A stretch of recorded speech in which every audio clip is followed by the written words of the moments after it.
Quand mon invité joue du violon, des miracles incroyables se produisent, comme par exemple une chirurgie plastique surnaturelle. Une dame a vu toutes ses rides disparaître. Join Sid for this edition of It's Supernatural. Bonjour, c'est Trott ici. Bienvenue dans mon monde où c'est naturellement surnaturel. Je suis tellement excité à propos de mon invité. Vous le connaissez probablement parce qu'il faisait partie du groupe musical Silver Wind. Et vous avez probablement entendu parler de ses chants. Il était le principal auteur de Papillon et Music Machine. Vous savez, toute la génération a grandi avec ses chansons. Georgian Banov, vous avez vendu quelque chose comme 3,5 millions de disques. Mais cela ne m'excite pas. Vous savez ce qui m'excite? C'est quand il joue du violon. Les miracles sont en place, les mariages sont restaurés, les gens ont la chirurgie plastique esthétique supernaturelle. Ils ont des miracles dentaires.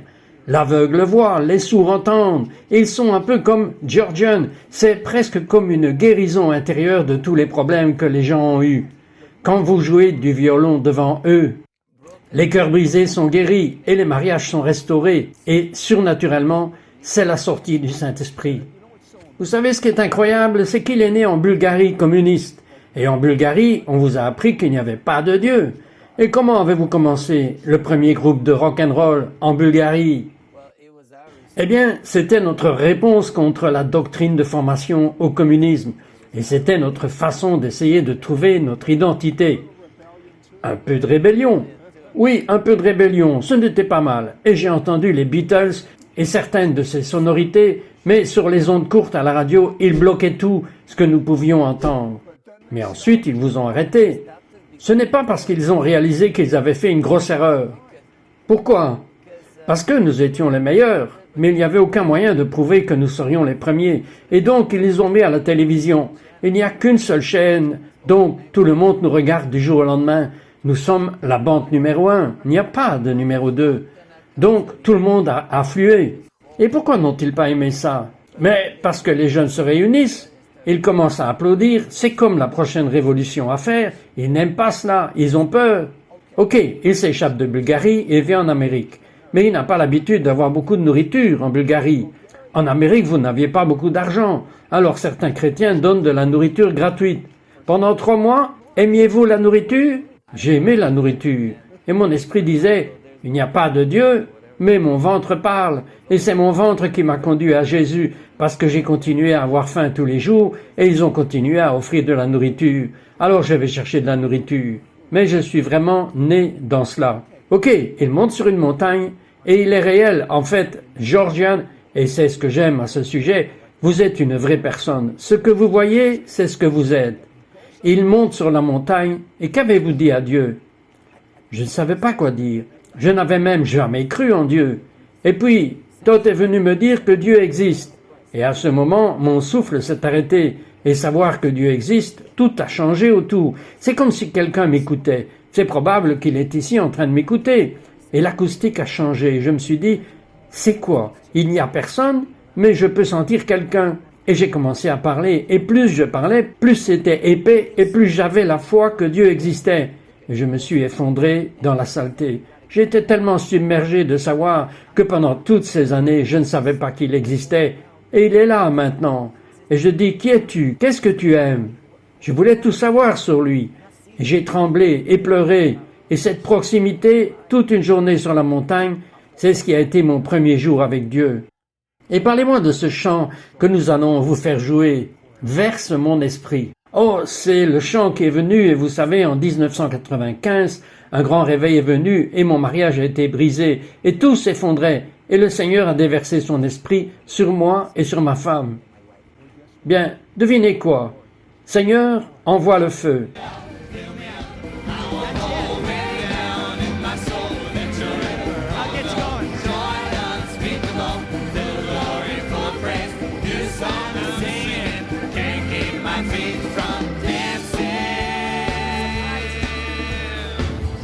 Send a fire deep into my heart. Sanctify some of every part. Make me whole and pure, this is my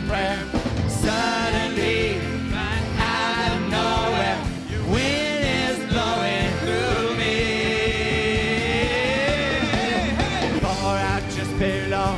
Fill me up, I will fall way down in my soul. Let your river overflow. Joy unspeakable, full of glory, full of praise. New song I'm singing, can't keep my feet. Yeah! We'll be right back to It's Supernatural.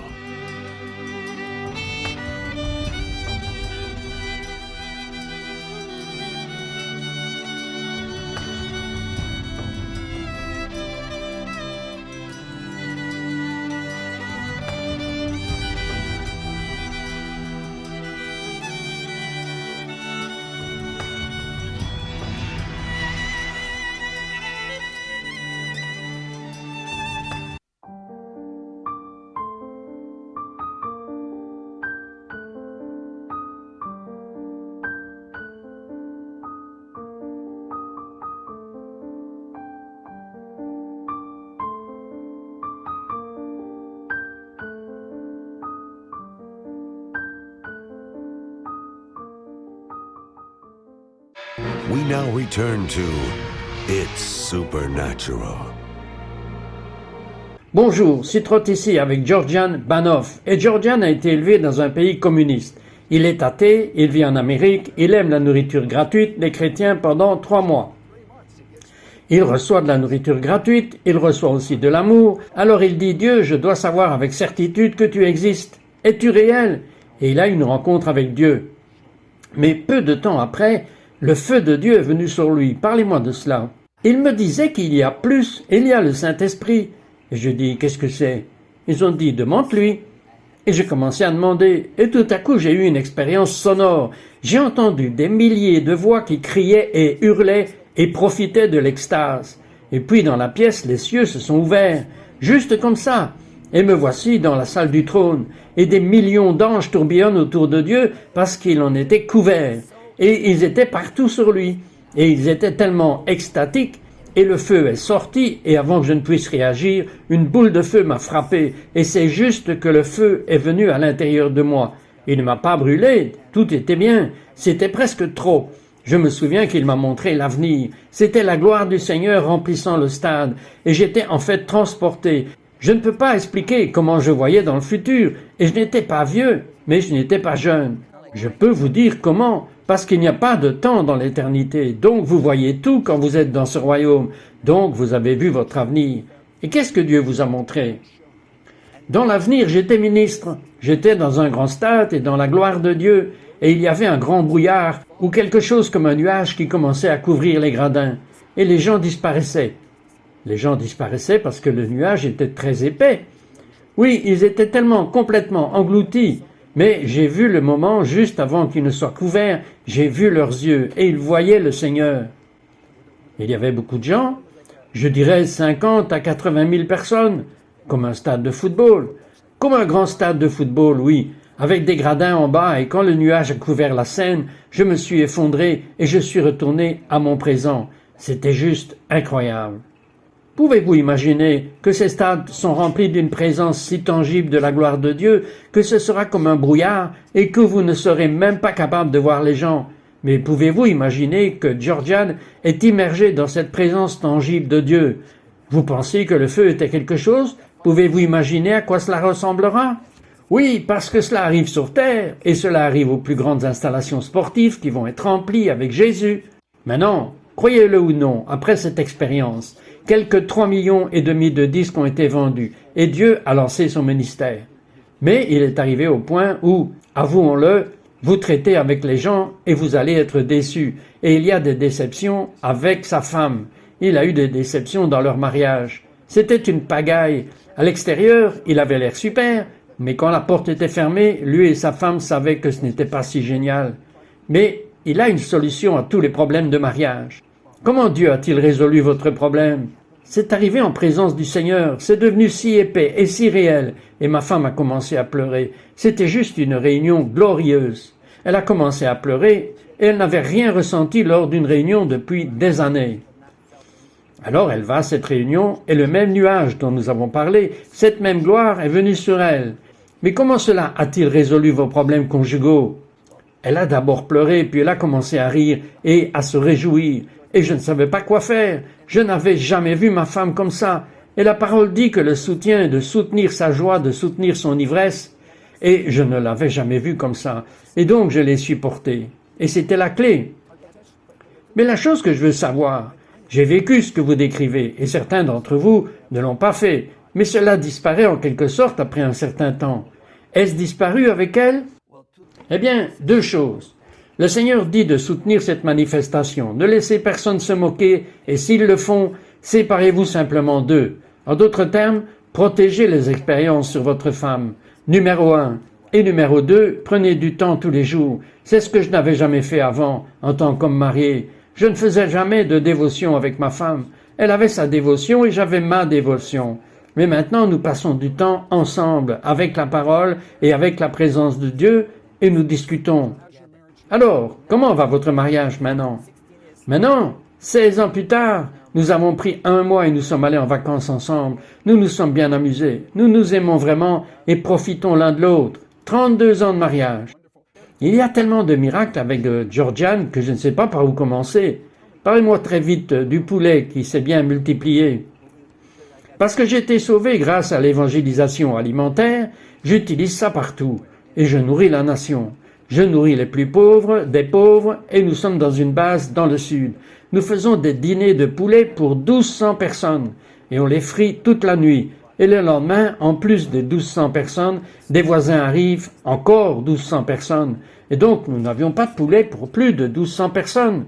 Alors nous avons prié. Et nous pouvions nourrir nos enfants et nos invités pour la conférence. Et quand tout le monde a eu son repas, donc les 1200 personnes, il y avait encore plus de poulet dans la marmite. Vous aviez de la nourriture pour combien de personnes? 1200. Et combien y avait-il de personnes? Il y en avait encore 1200 dehors. Donc vous me dites que vous aviez de la nourriture pour 1200 personnes et vous en avez nourri 2400.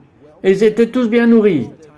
Nous avions juste un morceau complet de poulet avec du riz et tous ont bien été servis. Comment cela s'est-il passé? Juste comme Jésus me dit de multiplier la nourriture, c'est exactement comme ça que ça s'est passé, aussi simple que ça. Écoutez, je suis sûr que les gens là-bas ont rendu gloire à Dieu. J'aimerais que Georgiane joue « Je veux donner la gloire à Jésus ». Beauty from ashes, beauty from ashes, diamonds from dust. I have a new heart. He has my trust. I used to shame it, yeah. Now I'm proclaiming, yeah. Tell my story. How about you? Yes, I will.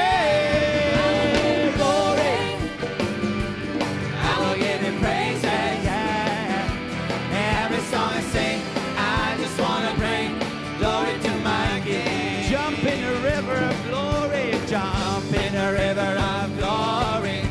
Jump in a river of glory. Come on and jump in a river of glory. I feel the Lord is lifting somebody from the wheelchair. Whoever you are, just jump and dance with me. Just step out and God will do the rest. Here we go. We'll be right back to It's Supernatural.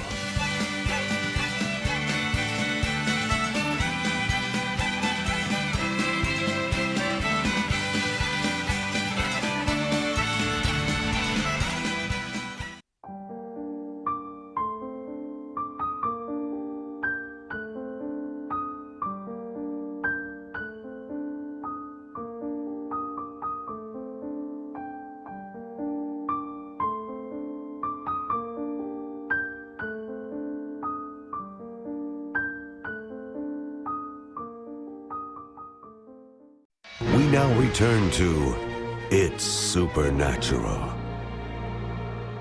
Bonjour, Citrot ici avec Georgiane Banov.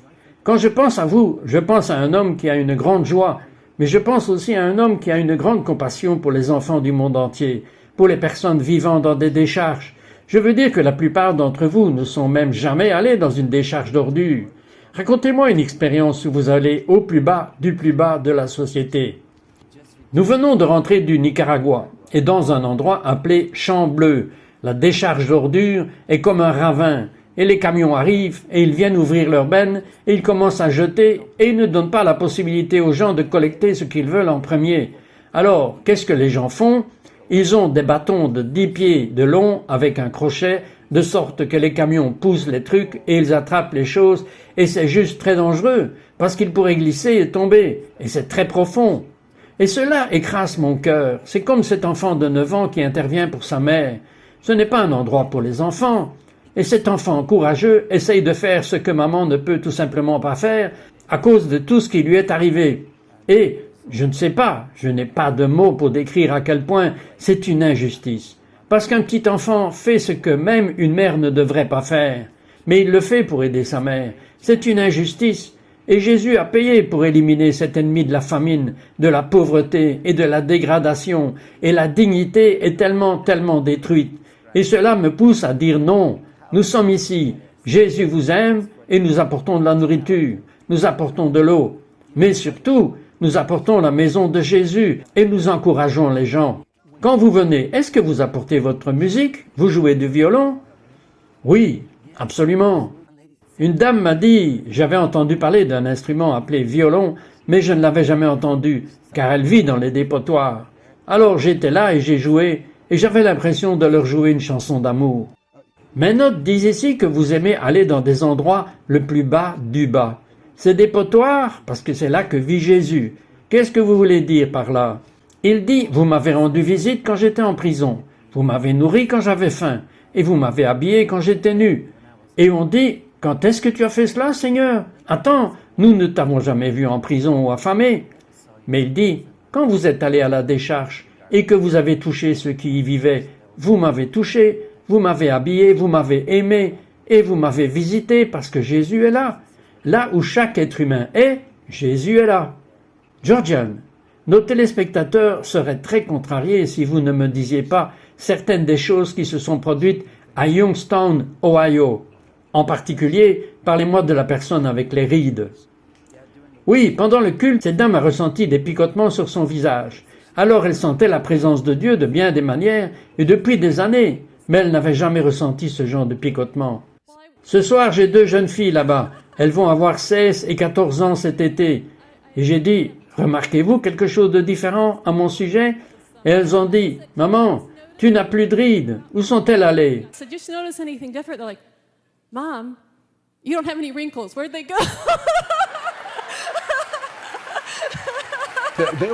Il y a eu tellement de miracles là-bas.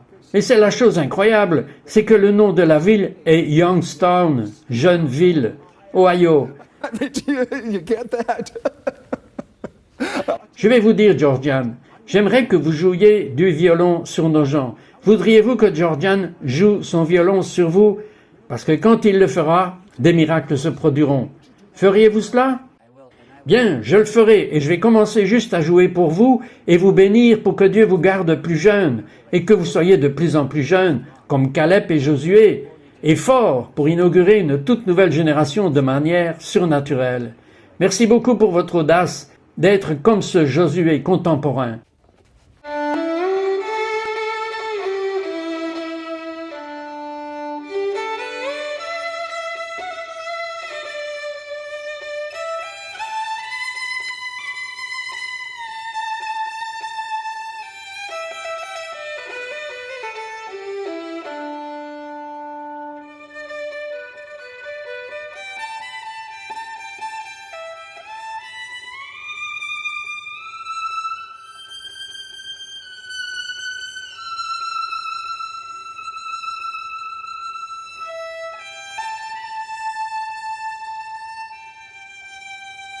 J'ai l'impression que quelqu'un a perdu espoir pour son mariage. Je suis passé par là, je sais ce que c'est.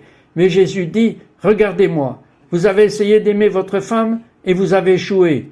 Mais maintenant, regardez vers moi, parce que je suis la source de l'amour. Demandez-moi, faites confiance et comptez sur moi et je vous donnerai de l'amour. Un amour surnaturel pour votre femme et pour votre famille. Je sens aussi que quelqu'un a le cœur brisé à cause d'une expérience relationnelle. Et Dieu dit, je suis ton guérisseur, je suis venu te guérir et je suis ton intégrité. Je suis le prince de la paix, le prince du shalom. Shalom est la plénitude. Alors Jésus dit, je libère ma plénitude de manière surnaturelle. Comment puis-je l'obtenir? Ouvrez simplement votre cœur en ce moment et recevez-le, simplement. Il est juste là dans la pièce avec vous.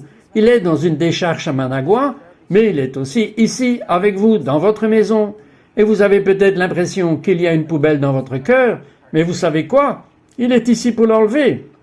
Et pour la personne qui dit « Dieu, existes-tu ?» Tout ce que vous avez à faire est de lui demander. Jouez du violon. Violin.